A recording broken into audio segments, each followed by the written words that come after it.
નમસ્કાર મિત્રો, world inbox my ક્લાસમાં આપનું સ્વાગત છે। વિડિયો સિરીઝની અંદર આપણે આજે ભારતના ઇતિહાસ વિશે ચર્ચા કરવાની છે। ભારતના ઇતિહાસની જ્યારે આપણે ચર્ચા કરીએ છીએ ત્યારે સૌથી પહેલો ટોપિક સિંધુ ખીણની સંસ્કૃતિ આવે છે। ભારતનો ઇતિહાસ જે છે, ઇતિહાસને સમજવા માટે આપણે તેને ત્રણ ભાગમાં વહેંચીએ છીએ: પ્રાચીન, મધ્યકાલીન અને આધુનિક। પ્રાચીન ઇતિહાસની જ્યારે આપણે ચર્ચા કરીએ ત્યારે સૌપ્રથમ પહેલો ટોપિક આવે છે સિંધુ ખીણની સંસ્કૃતિ, અને અહીંયાથી જ આપણે એની ભણવાની શરૂઆત કરવાની છે। ડિજિટલ લેક્ચર સિરીઝનો આપણો આ પહેલો ટોપિક છે, જેમાં સિંધુ ખીણની સભ્યતા વિશે આપણે એની ચર્ચા કરવાની છે। તો આપણે સિંધુ ખીણની સભ્યતા વિશે ચર્ચા કરીએ। સૌપ્રથમ સિંધુ ખીણની સભ્યતા કરતા સમયે આપણે એમની પરિચયથી જ એની શરૂઆત કરવાની હોય। સિંધુ ખીણની સભ્યતા શું છે તેનો સૌપ્રથમ આપણે પરિચય મેળવીએ। સિંધુ ખીણની સભ્યતાના વિભિન્ન સ્થળો છે, અલગ અલગ સ્થળો રહેલા છે। સિંધુ ખીણની સભ્યતા જે છે તેનું સૌથી પહેલું સ્થળ રાય બહાદુર દયારામ શાહને 1921ની અંદર શોધેલું હતું। હડપ્પાનું જે સ્થળ જે છે આ સૌથી પહેલું શોધાયેલું સ્થળ છે। સિંધુ નદીના કિનારે આ બધા સ્થળ શોધાયેલા હોવાથી જ આ સભ્યતાને સિંધુ ખીણની સંસ્કૃતિ તરીકે ઓળખવામાં આવે છે। આ સ્થળ જે છે તે 1921ની અંદર રાય બહાદુર દયારામ શાહને શોધેલું છે। આ સ્થળ રાવી નદીના કિનારે આવેલું છે। આ સ્થળ હડપ્પા સ્થળ છે। હડપ્પા હોવાના કારણે જ આ સભ્યતાને ઘણી વખત હડપ્પા સભ્યતા તરીકે પણ ઓળખવામાં આવે છે। હા, આ સ્થળ સૌથી પહેલું શોધાયેલું છે, પરંતુ આની પહેલાં પણ આ સભ્યતાના સ્થળ વિશે શોધ થયેલી હતી। સૌપ્રથમ એલેક્ઝેન્ડર કનિંઘમ નામના અંગ્રેજ અફસરે 1853માં આ સ્થળ શોધવા માટેની શરૂઆત કરેલી હતી, પરંતુ એ સમયે તેની કોઈ વ્યાપક શોધ થયેલી નહીં। હા, આગળ જતાં 1921ની અંદર જ આની વિશેષ શોધ થઈ। એલેક્ઝેન્ડર કનિંઘમે રેલવેના પાટા બિછાવતા સમયે ભારતના એ સમયના પંજાબ પ્રાંતમાંથી આ સ્થળના અમુક અવશેષો શોધ્યા, પરંતુ વિશેષ ઉત્ખનન તો 1921માં જ થયું। તો આ સભ્યતા વિશે આપણે વધારે વાત કરીએ। સભ્યતા અગાઉ જ આપણે ચર્ચા કરીએ, સિંધુ નદીના કિનારે વિકસેલી હોવાના કારણે તેને સિંધુ સભ્યતા તરીકે ઓળખવામાં આવે છે। આ નગરના દરેક સ્થળ જે છે તે સિંધુ અને એની સહાયક નદીના કિનારે જ વિકસેલા છે। આ સભ્યતાના જો સમયગાળાની આપણે ચર્ચા કરીએ તો ઈસવીસન પૂર્વે લગભગ 6000 સમયગાળાથી શરૂ કરી અને ઈસવીસન પૂર્વે 1500 સુધી આ સભ્યતાના સ્થળ મળેલા છે, પરંતુ આ સભ્યતાનો જે પરિપક્વ સમયગાળો જે છે તે ઈસવીસન પૂર્વે 2350થી લઈ અને 1750 સુધીનો જ માનવામાં આવે છે। આ સભ્યતાના વિભિન્ન સ્થળો જે છે તે આપણે મેપમાં, ઇમેજમાં પણ જોઈ શકીએ છીએ। જેમાંના મહત્વના સ્થળોની જો આપણે ચર્ચા કરીએ તો ગુજરાતની અંદર આવેલું એક જાણીતું સ્થળ છે લોથલ, એક રંગપુર, સિંધુ સભ્યતાનું સૌથી મહત્વનું સ્થળ એટલે કે મોહેંજો-દડો, સિંધુ સભ્યતા અથવા તો જેને આપણે હડપ્પા સભ્યતા તરીકે પણ ઓળખીએ છીએ તેવું જ એક જાણીતું સ્થળ એટલે કે હડપ્પા। આ બધા જ સ્થળ, સિંધુ સભ્યતાના બધા સ્થળ ભારતના ઉત્તર પશ્ચિમ ભાગની અંદર આવેલા છે, સિંધુ અને એની સહાયક નદીના કિનારે વિકસેલા છે। તો આપણે સિંધુ સભ્યતાનો એક નાની એવી ઝલક જોઈ।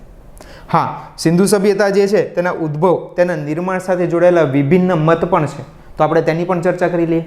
જેમ કે અલગ અલગ ઇતિહાસકારોમાં આના અલગ અલગ મત રહેલા છે। ઉદાહરણ તરીકે ઇતિહાસકાર રખાલદાસ બેનર્જી દ્વારા એવું કહેવામાં આવે છે કે સિંધુ સભ્યતા એ દ્રવિડ સંસ્કૃતિ સાથે જોડાયેલી છે। ઇતિહાસકાર લક્ષ્મણ સ્વરૂપ જે છે તેને આર્ય સંસ્કૃતિ સાથે જોડે છે। ઇતિહાસકાર રોમિલા થાપર જે છે તેને ઈરાની અને બલુચી સંસ્કૃતિ દ્વારા ઉદ્ભવ થયેલો છે તેવું માને છે, અને ઇતિહાસકાર ડીડી કોશાંબી જે છે તેને મેસોપોટેમિયા સભ્યતા સાથે જોડે છે। તો આજે સિંધુ સભ્યતા જે છે તેના નિર્માણ સાથે જોડાયેલા વિભિન્ન ઇતિહાસકારોના અલગ અલગ મત પણ છે। આ પ્રશ્ન પણ આપણે યાદ રાખી શકીએ। આવો જ એક પ્રશ્ન એક્ઝામની અંદર આપણને પૂછાઈ ગયેલો છે, આર્ય સભ્યતાના ઉદ્ભવ સાથે જોડાયેલા વિભિન્ન ઇતિહાસકારોના મત। આ પ્રશ્ન આપણને મેઇન્સ એક્ઝામમાં, મુખ્ય પરીક્ષામાં પૂછાઈ પણ ગયેલો છે, તો આપણે એવો જ એક પ્રશ્ન સિંધુ સભ્યતા સાથે જોડાયેલો પણ આપણે ચર્ચા કરી। આપણે આગળ વધીએ તો સિંધુ સભ્યતાનો વિસ્તાર, તો સિંધુ સભ્યતા જે છે એ ભારતના ઉત્તર પશ્ચિમ ભાગની અંદર વિકસેલી છે। એ ભારત સિવાય હાલના સમયગાળામાં પાકિસ્તાન દેશ અને એક સમય અફઘાનિસ્તાન સુધી આ સભ્યતા વિસ્તરેલી હતી। જો આપણે ભારતની ચર્ચા કરીએ તો આ સભ્યતા જે છે તે ભારતના વિભિન્ન રાજ્ય જેમ કે રાજસ્થાન, હરિયાણા, પંજાબ, ગુજરાત અને જમ્મુ કાશ્મીર અને મહારાષ્ટ્ર જેવા રાજ્યની અંદર વિકસેલી છે। આ સિવાય હાલના સમયગાળામાં પાકિસ્તાન અને અફઘાનિસ્તાનના દેશમાંથી પણ તેના વિભિન્ન સ્થળો મળેલા છે। મેપમાં આપણે ઇમેજમાં જોઈએ તો આપણને વધારે વ્યવસ્થિત આના સભ્યતાના સ્થળ વિશે માહિતી મળે છે। ઉદાહરણ તરીકે ગુજરાતની અંદરથી એક જાણીતું સ્થળ એટલે ધોળાવીરા, એક લોથલ, એક કુંતસી, એક સુરકોટડા, સોમનાથ, આવા વિભિન્ન સ્થળ, આ સિવાય પણ અનેક સ્થળ આપણને મળેલા છે. આગળ જોઈએ તો ઉપરના ભાગની અંદર એક જાણીતું સ્થળ એટલે કે મોહેંજો-દડો, આ સ્થળ હાલ પાકિસ્તાન દેશની અંદર આવેલું છે. ગનવેરીવાલા, હડપ્પા, રાખીગઢી, માંડા, રહેમાન ઢેરી, તો આ વિભિન્ન સ્થળ જે છે તે હાલ પાકિસ્તાનની અંદર આવેલા છે. આ જ રીતે જો આપણે અફઘાનિસ્તાન દેશની અંદર ચર્ચા કરીએ તો કાબુલ નદીના કિનારે કાબુલમાં પણ અનેક સ્થળ જે છે તે સિંધુ સભ્યતાના મળી ચૂકેલા છે. આમ સિંધુ સભ્યતાના વિસ્તારમાં જો ચર્ચા કરીએ તો ભારત દેશ, પાકિસ્તાન દેશ અને અફઘાનિસ્તાન દેશ, આ વિભિન્ન દેશમાંથી એમના સ્થળો જે છે તે મળેલા છે. સિંધુ સભ્યતાનું જીવન, સિંધુ સંસ્કૃતિને આપણે સમજવા, સિંધુ ખીણની સંસ્કૃતિ આપણે સમજવા માટે એને આપણે 5 ભાગમાં અલગ અલગ રીતે સમજીએ. જેમ કે સૌપ્રથમ આપણે એના રાજકીય જીવનની ચર્ચા કરીએ, ત્યારબાદ તેના આર્થિક જીવનની, તેના પછી તેના સામાજિક ધાર્મિક જીવનની અને સૌથી છેલ્લે એના સાંસ્કૃતિક જીવનની ચર્ચા કરીએ. આપણે સિંધુ સંસ્કૃતિને આ વિભિન્ન ભાગમાં સમજીએ, એના વિભિન્ન પાસા સમજીએ તો આપણે સિંધુ સંસ્કૃતિને આખી વ્યવસ્થિત રીતે સમજી શકીએ. તો આપણે સિંધુ સંસ્કૃતિના જીવન વિશે આગળ ચર્ચા કરીએ. સૌપ્રથમ એના જીવન વિશે ચર્ચા કરતા પહેલા સિંધુ સભ્યતાના વિસ્તારની પણ આપણે વાત કરી દઈએ. અહીંયા એક્ઝામની અંદર પૂછાયેલા પ્રશ્નમાં પણ આપણને આ પ્રશ્ન પૂછાય છે. સિંધુ સભ્યતાનું સૌથી ઉત્તરનું સ્થળ જે છે તે માંડા છે, જે જમ્મુ કાશ્મીર રાજ્યમાં આવેલું છે. સિંધુ સભ્યતાનું સૌથી દક્ષિણનું સ્થળ છે દાયમાબાદ, જે મહારાષ્ટ્ર રાજ્યની અંદર આવેલું છે. સિંધુ સભ્યતાનું સૌથી પૂર્વનું સ્થળ છે આલમગીરપુર, જે ઉત્તર પ્રદેશની અંદર આવેલું છે. સિંધુ સભ્યતાનું સૌથી પશ્ચિમનું સ્થળ છે સુદકા ગેન્ડોર, જે બલુચિસ્તાન પ્રાંત પાકિસ્તાન દેશની અંદર આવેલું છે. આપણે મેપ ઉપર આ સ્થળને પણ લોકેટ કરી શકીએ, જેમ કે સિંધુ સભ્યતાનું સૌથી પશ્ચિમનું સ્થળ એટલે કે સુદકા જેન્ડોર, સિંધુ સભ્યતાનું સૌથી ઉત્તરનું સ્થળ એટલે કે માંડા, સિંધુ સભ્યતાનું સૌથી પૂર્વનું સ્થળ એટલે કે અલમગીરપુર, જે ઉત્તર પ્રદેશમાં હાલ મેરઠની નજીક આવેલું છે. સિંધુ સભ્યતાનું સૌથી દક્ષિણનું સ્થળ એટલે કે દાયમાબાદ, જે મહારાષ્ટ્ર રાજ્યની અંદર આવેલું છે. તો આપણે મેપમાં પણ આપણે આ સ્થળોને આસાનીથી લોકેટ કરી શકીએ છીએ. એક્ઝામમાં આના પ્રશ્ન પણ પૂછાઈ ચૂકેલા છે. તો હવે આપણે આગળ સિંધુ સભ્યતાના જીવન વિશે ચર્ચા કરીએ. સૌપ્રથમ સિંધુ સભ્યતાના રાજકીય જીવનની આપણે ચર્ચા કરીએ. સિંધુ સભ્યતાના રાજકીય જીવનની જો આપણે ચર્ચા કરીએ તો ત્યાં સૌપ્રથમ તેના રાજકીય જીવનમાં રાજા અને તેમના મંત્રીગણ તેના વિશે માહિતી લઈએ.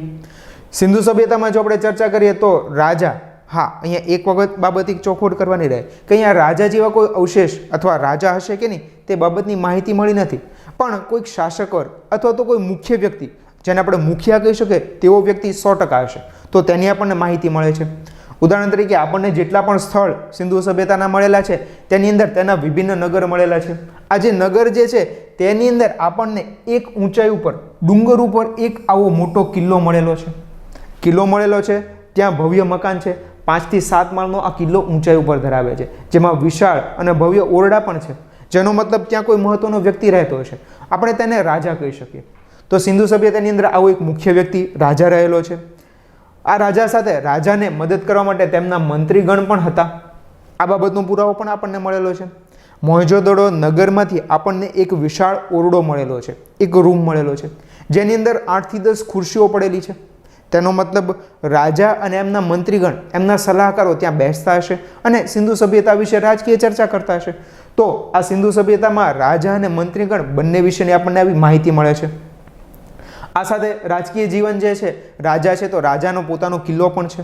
આપણે અગાઉ જે ચર્ચા કરી ગયા એમ રાજા જે છે તે 4 થી 5 માળ ઊંચા કિલ્લા ઉપર રહેતા હતા. દરેક નગરની અંદર આપણને આવા એક કિલ્લાના પુરાવા પણ મળેલા છે. રાજકીય જીવન આપણે અન્ય ચર્ચા કરીએ તો એમના નગર જે છે તે દ્વિસ્તરીય નગર રચના ધરાવે છે. આ જે દ્વિસ્તરીય નગર એટલે કે દરેક નગર જે છે તે કંઈક આવી અવસ્થામાં મળેલા છે, જેમાં એક ઊંચાઈ ઉપર કિલ્લો મળેલો છે. આ કિલ્લાના નીચેના ભાગમાં એટલે કે નીચાણવાળા સપાટ જમીન ઉપર આપણને અનેક નગર, અનેક મકાન મળેલા છે. આ મકાન જે છે તે કિલ્લા કરતાં ઓછા ભવ્ય છે, 1 થી 2 માળ ઊંચાઈ ધરાવે છે. કિલ્લો જે છે તે 4 થી 5 માળનો ઊંચાઈ ધરાવે છે અને ભવ્ય છે. જ્યારે નીચેના લોકોના મકાન જે છે તે એકદમ સાદા છે, 2 થી 3 માળ ઊંચાઈ ધરાવે છે અને એકદમ સરળ મકાન છે. તો આવી જે નગર રચના જે છે તેને દ્વિસ્તરીય નગર રચના કહેવાય છે. સિંધુ સભ્યતાના જેટલા પણ નગર મળ્યા છે, જેટલા પણ સ્થળ મળ્યા છે, બધા જ સ્થળની અંદર દ્વિસ્તરીય નગર રચના ધરાવે છે. હા, અહીંયા અપવાદ સ્વરૂપે સિંધુ સભ્યતાના 2 સ્થળ એવા છે કે જ્યાં ત્રિસ્તરીય નગર રચના ધરાવે છે. આ બંને સ્થળ પણ આપણે યાદ રાખી શકીએ પરીક્ષા માટે, આપણે પૂછવા માટે. આ બંને સ્થળ અગત્યના છે. એક સ્થળ છે ગુજરાતમાં આવેલું ધોળાવીરા અને બીજું સ્થળ છે પંજાબની અંદર આવેલું રોપડ. આ બંને સ્થળની અંદર આપણને ત્રિસ્તરીય નગર રચના જોવા મળે છે, જેમાં કિલ્લા, સામાન્ય લોકોના મકાન અને એ સિવાય ત્રીજો પણ એક ભાગ છે જેની અંદર મંત્રીગણના મકાન મળેલા છે. આ મકાન જે છે તે સામાન્ય લોકોના મકાન કરતાં વધારે ભવ્ય, જ્યારે રાજાના કિલ્લા કરતાં ઓછા ભવ્ય મકાનો છે. સિંધુ સભ્યતાના રાજકીય જીવનની જ્યારે આપણે ચર્ચા કરીએ છીએ ત્યારે તેનો અંતિમ પક્ષ છે સૈનિકો. રાજા જે છે પોતાનો કિલ્લો અને અન્ય વ્યક્તિઓથી પોતાના કિલ્લાના રક્ષણ માટે પોતાના સૈનિકો પણ રાખે છે અને તેના હથિયારો પણ મળેલા છે. તો સિંધુ સભ્યતાના આપણે અહીંયા રાજકીય જીવનની ચર્ચા કરી. આગળના ટોપિકની અંદર આપણે સિંધુ સભ્યતાના સામાજિક આર્થિક જીવન વિશે ચર્ચા કરીશું.